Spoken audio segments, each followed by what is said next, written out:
أعوذ بالله من الشيطان الرجيم بسم الله الرحمن الرحيم. Islam sangat dianjurkan, bahkan kata Nabi SAW, ad-du'a huwal ibadah. Doa itu sebenarnya inti daripada ibadah. Sebagian ulama mengatakan, kalau diitlakkan doa, maka berarti semua aktivitas ibadah masuk di dalamnya. Makanya contoh misal, definisi daripada sholat secara etimologi adalah doa. Karena memang isinya doa. Pada saat sedang puasa kita disuruh perbanyak doa, bahkan dijanjikan mustajab doa.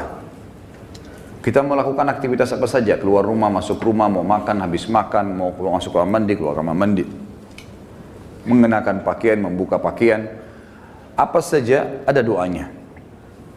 Dan doa dijadikan senjata bagi orang-orang beriman oleh Sang Pencipta Allah. Sebagaimana sabda Nabi SAW, ad-du'a silahul mu'min. Doa adalah senjatanya orang-orang beriman. Hadis ini masih diperselisihkan para ulama, tetapi memang dijadikan sebagai gambaran oleh para ulama yang lainnya tentang masalah bab doa, karena dia hanya dukungan. Dia bukan menjadi sebuah intisari daripada bahasan itu. Artinya orang mukmin bisa berdoa kepada Allah sehingga menjadi senjata bagi dia untuk menolongnya dalam segala masalah yang sedang dihadapi. Kita dianjurkan teman-teman sekalian agar selalu doa, dan doa adalah munajat atau curhat, menyampaikan hajat kepada Sang Pencipta, dan tidak boleh lepas. Saya sudah sering ulangi dan saya ulangi lagi sekarang. Doa ini jadikan sebagai rutinitas kita, dan tidak ada aktivitas kecuali diikuti dengan doa. Sampai pada tingkat antum mau masuk ke satu tempat, mall, mau beli baju, minta sama Allah parkiran, minta sama Allah dimudahkan. Maksud saya, ya Allah mudahin saya dapat parkiran ini, ya Allah mudahin saya membeli baju itu, ya Allah mudahin saya masuk ke restoran untuk makan makanan itu, ya Allah mudahin untuk saya bertemu sama orang ini, ya Allah mudahin usaha saya ini, ya Allah mudahin kuliah saya ini, ya Allah mudahin pernikahan saya ini, dan seterusnya. Diikuti dengan doa, dan doa itu kata ulama adalah ibadah. Dalam arti kata, kita sudah melihat hasilnya atau tidak melihat hasilnya, tetap dicatat pahala oleh Allah Subhanahu wa Ta'ala. Kalau masih ingat sebuah athar yang saya sebutkan, orang-orang yang rutin berdoa di dunia selalu menyampaikan hajat-hajatnya kepada Allah Subhanahu wa Ta'ala. Dia lihat hasilnya atau tidak lihat hasilnya.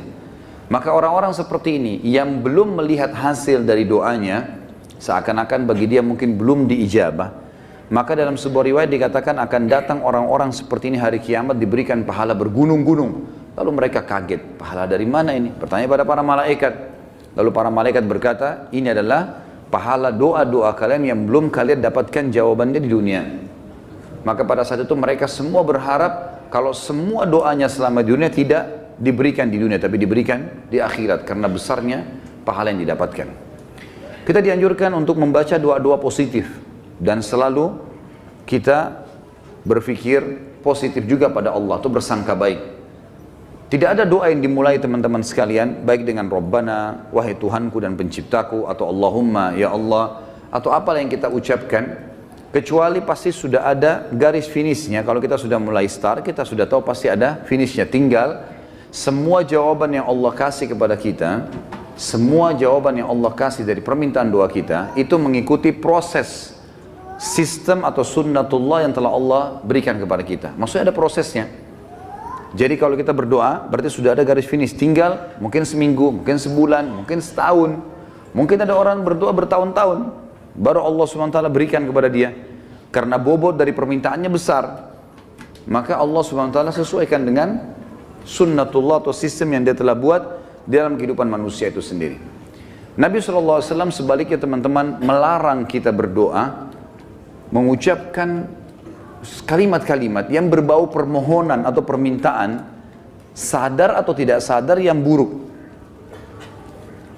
Kata Nabi SAW dalam hadis Bukhari, janganlah seseorang di antara kalian mengucapkan kalimat doa, permintaan, atau munajat, atau penyampaian sesuatu kepada Sang Pencipta yang buruk, baik buat dirinya, baik buat keluarganya, baik buat hartanya, karena jangan sampai malaikat lewat dan mengiyakannya.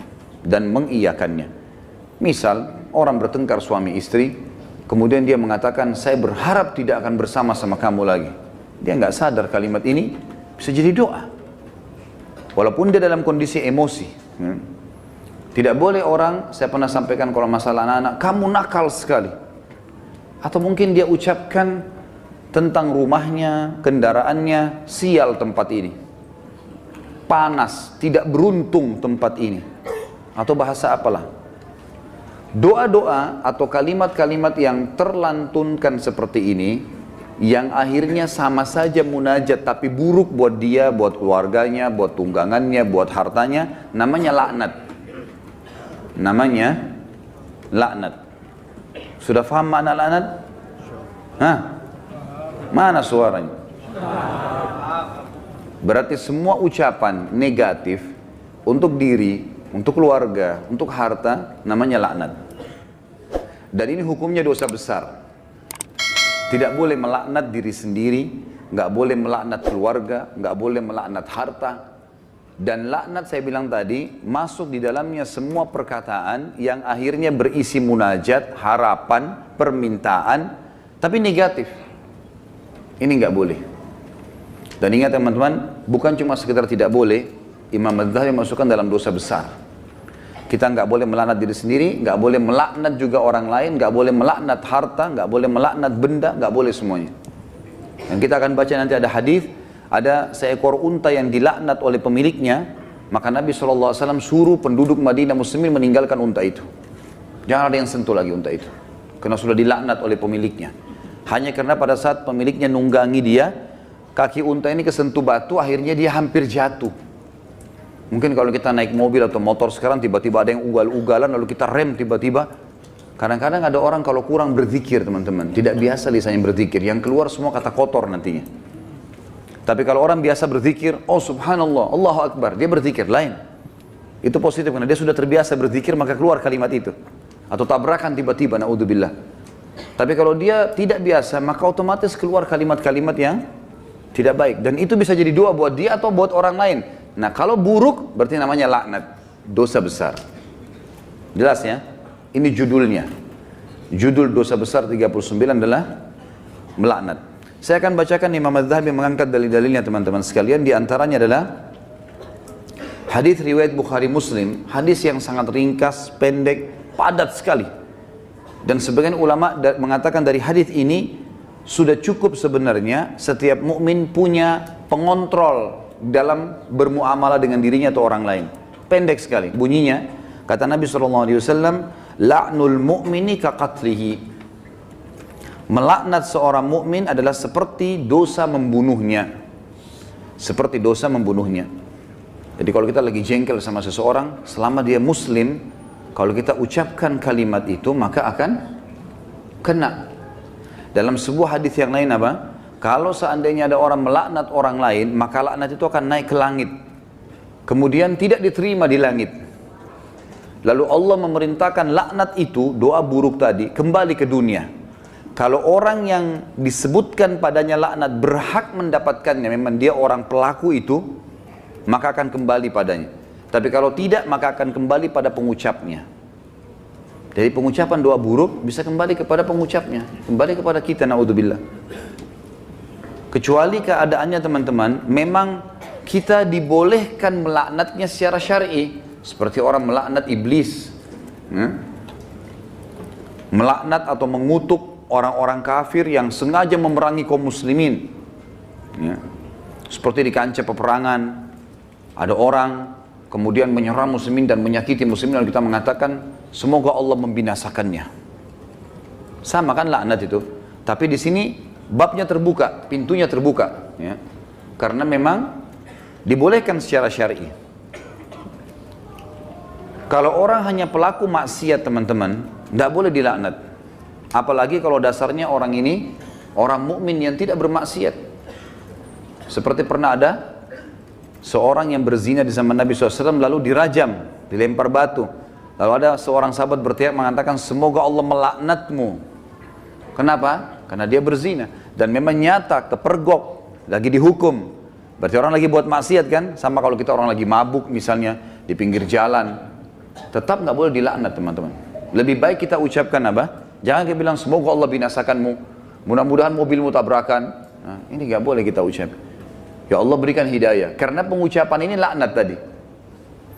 Kalau tidak kembali ke dia, dan memang tidak akan kembali ke orang-orang ini, kecuali tadi yang saya bilang orang yang dikhususkan. Iblis, syaitan, ya, orang-orang kafir yang menyakiti muslimin, ada memang pintu-pintunya saja.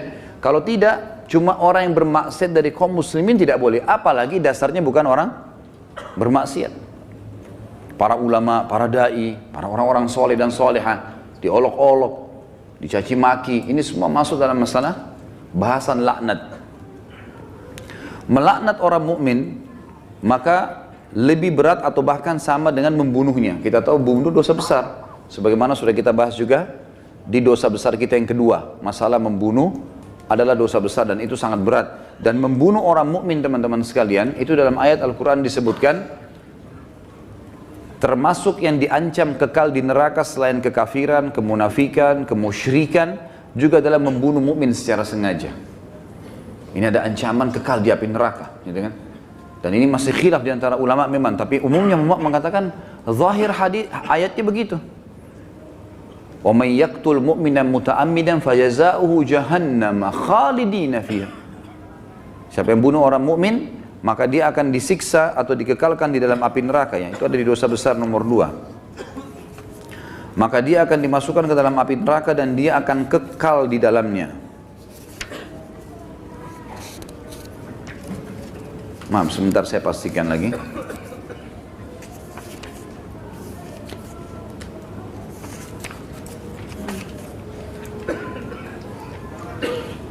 Iya.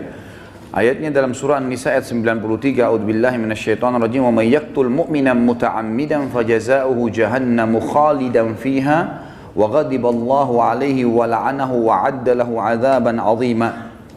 Dan saya beristighfar tadi karena saya salah dalam membaca ayat, tapi ini ayat yang benar, An-Nisa 93, yang artinya barang siapa yang membunuh seorang mukmin dengan sengaja, maka balasannya neraka jahanam dan dia kekal di dalamnya. Dan Allah murka kepadanya dan melaknatnya serta menyediakan azab yang besar baginya. Ya. Sementara melaknat orang mukmin sama dengan membunuhnya. Hadis yang kedua, tadi hadis Bukhari Muslim, hadis yang kedua riwayat Imam Bukhari dan juga Imam Muslim menyebutkannya. Kata baginda Nabi SAW, sibabul muslimi fusuqun wa qitaluhu kufur. Mencaci maki seorang muslim adalah suatu kefasikan dan membunuhnya adalah suatu kekafiran. Di sini kalimat mencaci maki seorang muslim adalah sebuah kefasikan, maksudnya adalah caci maki masuk dalam laknat. Caci maki masuk dalam laknat. Misal seseorang punya pegawai, lalu dia mengatakan kamu bodoh. Kalimat bodoh ini walaupun dia lagi salah, bukan itu sama doa buruk kan, laknat.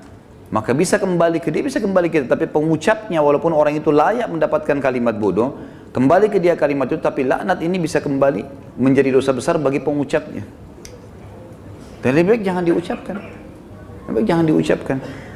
Beda kalau kita menghardik perilaku. Misal gini, ada orang melakukan perbuatan yang ngawur dia melakukan perbuatan yang orang tidak lakukan. Misal mobil lagi sangat kencang, kemudian dia tiba-tiba berjalan di tengah jalan, seperti menunjukkan sebuah atraksi atau kehebatan gitu kan. Lalu kita mengatakan perilakunya orang ini gila. Perilaku, perbuatannya itu berbeda.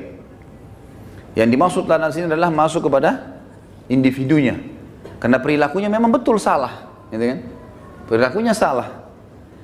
Kalau kamu terus melakukan perbuatan ini, seorang guru bilang sama muridnya, kamu bisa menjadi orang bodoh. Nggak masuk dalam laknat itu. Karena yang sedang dibahas apanya? Perilakunya. Perilaku beda, gitu kan?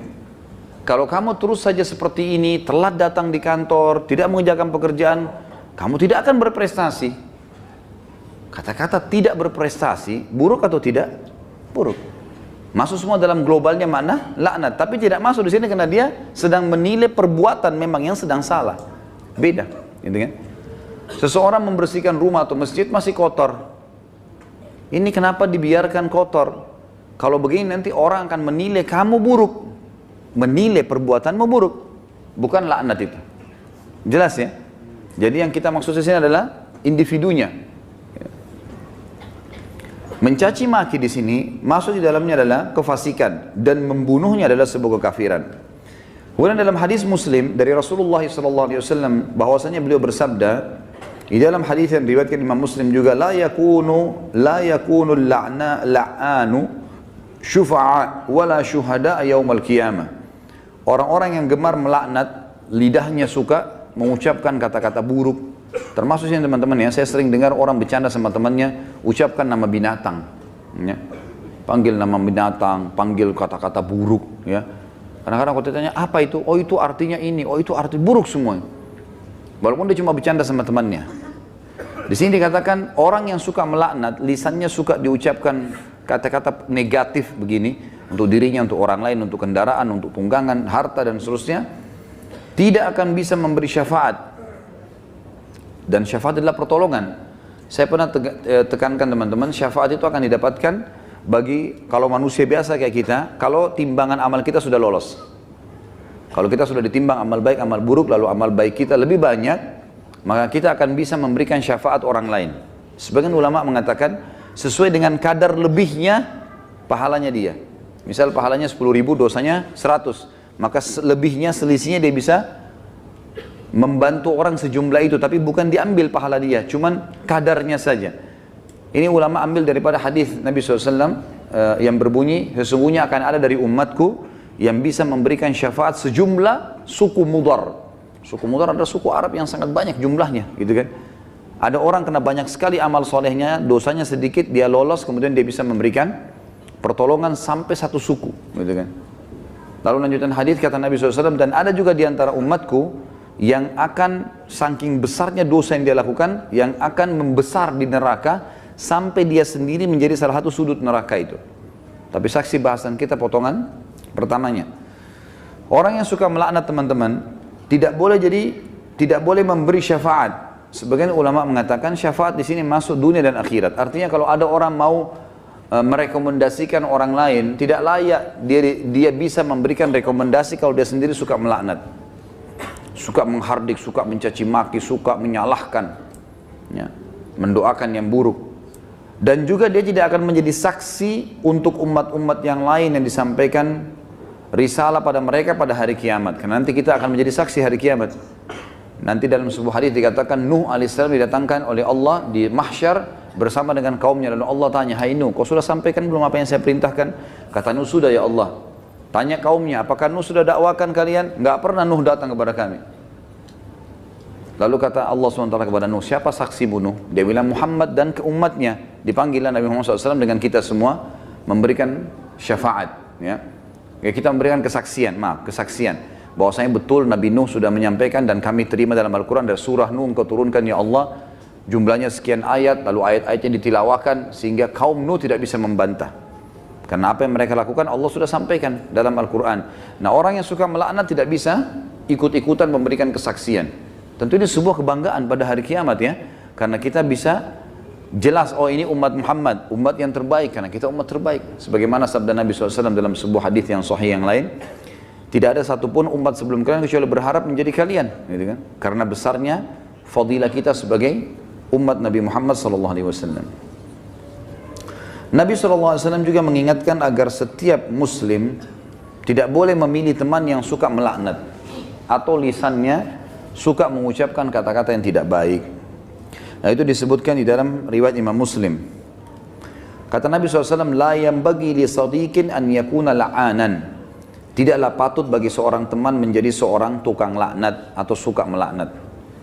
Kita sudah tahu kalau kita ketemu kemudian dia suka mencaci maki atau ucapkan kalimat buruk buat dirinya kah, buat orang lain kah, gitu kan? Itu semua buruk. Ya, ini buruk teman-teman sekalian. Sama dengan yang saya lihat orang sering sebut di Jakarta lata, sembarangan ucap-ucapan. Dan ini saya, Allahu a'lam, saya pribadi melihat, mungkin saya salah ya, tapi saya melihat ini mungkin karena dibiasakan saja. Dianggap bahan bercandaan awalnya, lama-lama jadi kebiasaan dia. Lama-lama, karena ini kalau kita tanyakan di teman-teman medis mungkin tidak ada penyebabnya ini. Bukan orang yang gila. Jadi dia cuma karena menganggap lucu, dia anggap juga orang-orang anggap dia jadi lucu, jadi ngucapin kata-kata yang tidak baik. Ini juga masuk. Kalimat-kalimat buruknya bisa jadi laknat karena orang yang tidak dihitung, tidak dihisab oleh Allah, hanya anak kecil sebelum balik, orang gila sampai sadar, gitu kan? Dan juga orang tidur sampai dia bangun. Selain daripada ini akan dihisab oleh Allah Subhanahu wa taala. Orang mukmin secara umum yang dihasankan hadisnya oleh Imam Tirmidzi, dilarang juga menjadi orang yang suka melaknat, menyalah-nyalahkan berkata-kata buruk, menyakiti orang lain, sebagaimana sabda beliau sallallahu alaihi wasallam, "Laisal mu'minu bit-ta'an, walal la'an, walal fahish, walal badhi." Bukanlah seorang mukmin yang sejati orang yang suka mencelah, yang gemar melaknat, yang suka berbuat keji dan suka berkata kotor atau menyakiti orang lain. Itu orang mukmin tidak usah. Bahkan saya sudah pernah ajarkan teman-teman, kalau kita diajak ribut, diajak bertengkar, wa idza khatabahumul jahiluna qalu salama. Kamu begini, kamu begitu. Sudahlah, tinggalkan saja. Enggak usah ikut-ikutan.